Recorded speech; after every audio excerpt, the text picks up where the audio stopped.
you saying? Now, the question in which I asked was, what happens when your own race is not trying to hear what you're saying, but they'll listen to a Caucasian person saying the same thing that you were just saying, but because you're black, they don't want to listen to you, but they'll listen to another race? That's what I was asking. Well, first of all, it's an assumption that the other person who does not look as brown as you is another race. Okay.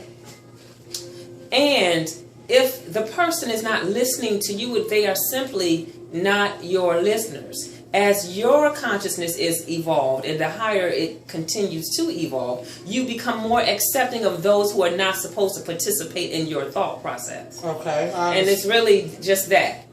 The person that they thought was white, or you all thought was white, is supposed to teach that to some other people before they embrace it from you. Maybe you're still learning how to speak the language of that non-listener, while that other person that speaks their language, you see? Okay, now, being as though we have Black History Month coming up, Martin Luther King Day just passed. Now, what trips me out is this here, okay? You have a lot of people who really don't, how can I put this? You got a lot of people who really don't look at color, like me, for instance. When is it just going to be individuals? Why does it always have to be about color?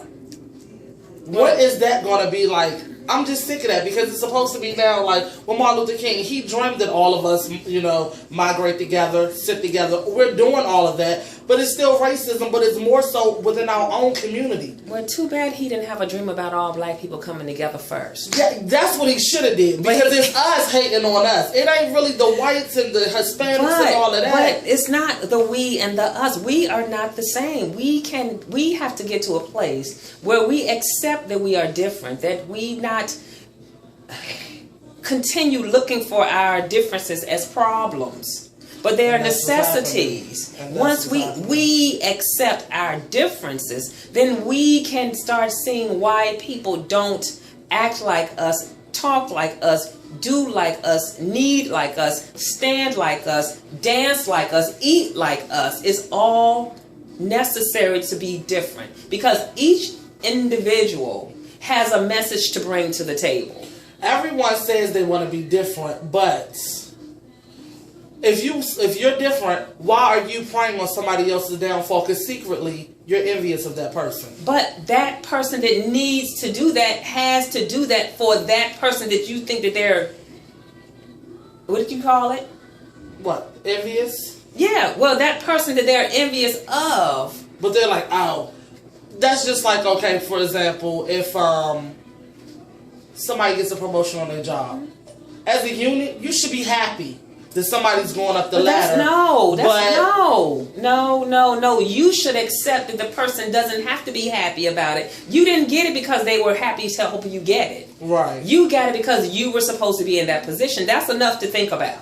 Not what somebody else needs to do. Maybe you had to go and get it and not care what that person thought, so you teach them that when their turn comes, just go fulfill or fill the void instead of worrying about who's following you and whether or not they're happy about it.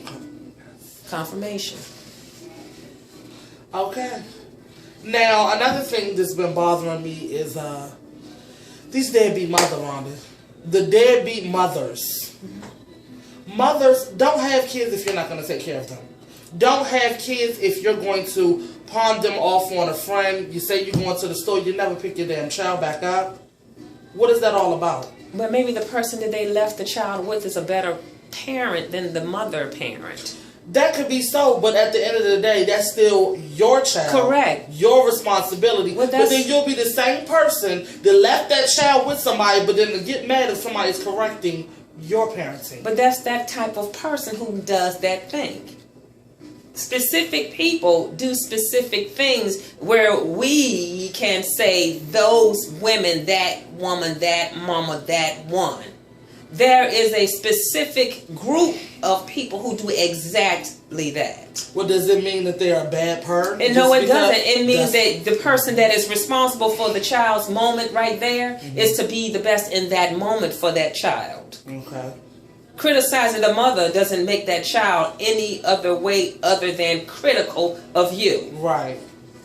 And it doesn't necessarily mean you're a bad or good parent because that's right.